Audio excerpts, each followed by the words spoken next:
What if Season 3 has wrapped up and the final episode is just packed with some neat references? Some girl named Madison with 2 N's and 1 Y. Madison King.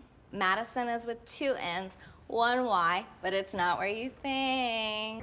Well, There are a bunch of really nice variants near the end credits, but the episode already treats us to some clever nods before that moment. Welcome to the Review Desk. I'm Desmond Kerk, and please join me as we ponder the question, who are those variants?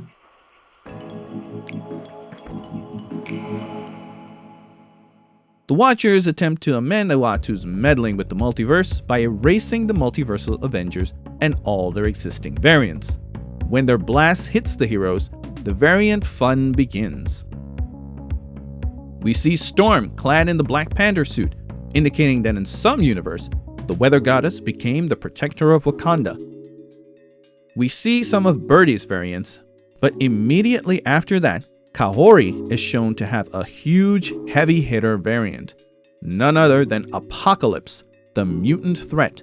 A reminder that the MCU still has some major plans when it comes to all things X. There's a Cloak variant, a Captain America variant, followed by another variant wearing an X-Men uniform, another nod to mutants. Captain Carter herself has a variant that takes on the role of the Black Knight.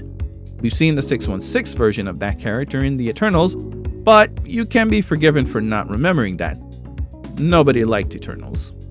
She's got a variant that looks like Elektra, and one that looks like the mutant powerhouse Colossus. But if you look closer, this version is actually a Deathlock cyborg.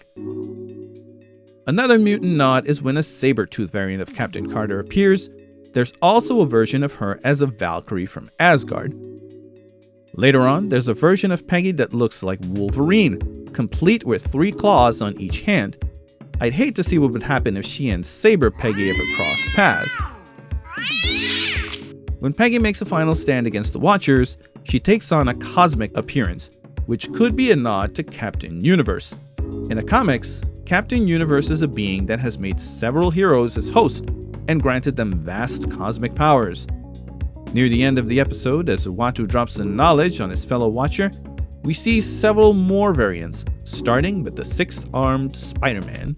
Spider-Man actually did sprout 4 additional arms in the main comic universe in what would become known as the 6-Armed Saga. This saga was famously adapted for television in Spider-Man the Animated Series.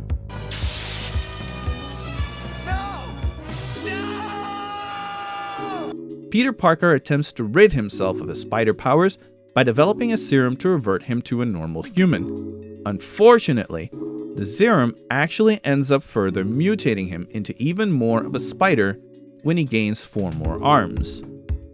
With the help of Dr. Connors, he's eventually able to rid himself of the extra appendages.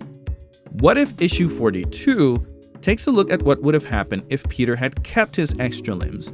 It turns out that he'd become a much more proficient Spider-Man to the point that he was able to save Gwen Stacy and defeat the likes of Mephisto and Thanos. Of course, having 4 extra arms wouldn't do much for his personal life, but Peter's the kind of guy who would be willing to make that sacrifice for the greater good. Next up is a Ghost Rider straight out of feudal Japan. Although the design has been tweaked a bit, this particular variant also hails from the comics. In Avengers Volume 8, Issue 50, we're introduced to Musashi Miyamoto, the Ghost Ronin. This character lacks the show's extravagant armor, with his kimono and straw hat, but that's the great thing about variants. The possibilities are endless. The next variant is one of Riri Williams, and man is she packing heat. In her universe, she seems to be out for revenge as the Punisher and has opted to replicate the more heavily armed War Machine as opposed to Tony Stark's repulsor technology.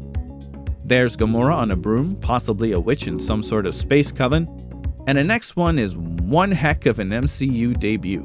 It's Moon Knight, but not the version you know. I've seen several news outlets incorrectly identify this version as Vision with Moon Knight's powers, but look closer at his face. That's the face of Mahershala Ali, who is set to play Blade in the franchise. So this is a Blade variant with the powers of Moon Knight. Imagine that, a Dhampir who hunts vampires empowered by the god of the moon. I wouldn't mind watching a few episodes of that. It also serves as a reminder that Marvel is still committed to planned Blade projects starring Ali. Which Punisher? There's been like 5 of them. There's only been one Blade. There's only ever going to be one Blade. Next, we get a look at a 6-clawed Weapon X test subject. But it's not everyone's favorite mutant healer this time around. This version is Thanos. This could indicate that in one universe, either Thanos was captured by the Weapon X program and experimented on, or the program had a branch on Thanos' homeworld of Titan. After successfully bonding adamantium to Logan, they could have repeated the procedure with the more powerful Mad Titan. On this season of What If, we've seen Kingo interact with Howard Stark. It could be that this variant was either gifted Stark tech, or maybe it was Phastos to develop repulsor technology instead of Tony. It's Miss Marvel and she's moonlighting as the Wasp. No pimp particles needed for her size manipulation. If you thought the Hulk was nothing but a mindless brute, feast your eyes on Master Maestro, Sorcerer Supreme. While he isn't sporting the Eye of Agamotto, he's definitely got the Cloak of Levitation. You've seen Howard the Duck interact with Darcy. Now you can see him in the role of the Scarlet Fowl, patterned after Wanda Maximoff. Maybe he comes from an entire universe populated by animal variants. Jubilee has left her Mallrat days behind and she becomes the new Herald of Galactus, complete with Silver Surfer's board. This one's pretty interesting, considering the upcoming Fantastic Four movie will feature another female Silver Surfer. What if a Skrull became Captain America? Perhaps after Steve Rogers' retirement and the failed Secret Invasion, one Skrull decided to fight the good fight for all sentient life. Dancing amongst the stars are Dane Whitman and Cersei. Like I said, no one liked Eternals. Deadpool enters the fray, hauling enough ordnance to arm an entire regiment. But those guns are for more than just laughs. This version is a nod to the fact that Deadpool debuted when the extreme 90s kept pumping out gun-toting anti-heroes with a penchant for pouches. It even literally looks like an actual panel from X-Force Volume 1 Issue 16 when Cable faced off against his clone, Strife. A variant of Peter Quill seems to have mastered the 10 rings. Or perhaps, in this universe, it was Shang-Chi who would become the legendary Star-Lord. Don't blink, here comes the Scarlet Witch, looking considerably less scarlet.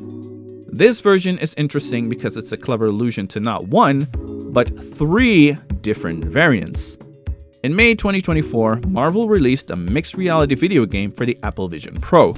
In the game, a version of Wanda collects the Infinity Stones in an effort to resurrect Vision. You'll note that this Wanda, known as the Infinity Witch, is in fact the same one shown at the end of Season 3. But this isn't the only video game reference. Marvel Rivals is pretty popular right now, especially because of this little guy.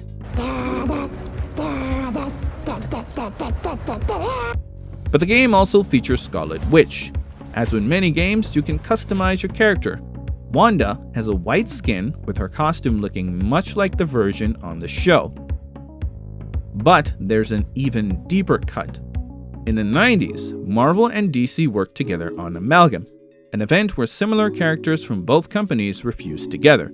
In Wanda's case, she was fused with DC's Zatanna to create the White Witch, whose costume looks a lot like what we saw on the show. Obviously, Marvel couldn't outright call her the White Witch on What If, as they need DC's explicit permission to do so. But with the launch of Marvel Rivals, it was a very clever way to sneak her in there.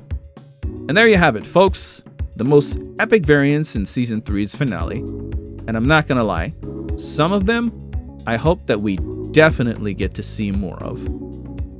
Now, what if you hit that subscribe button and get to see cool new videos? Go ahead and find out. You never know what you might run into.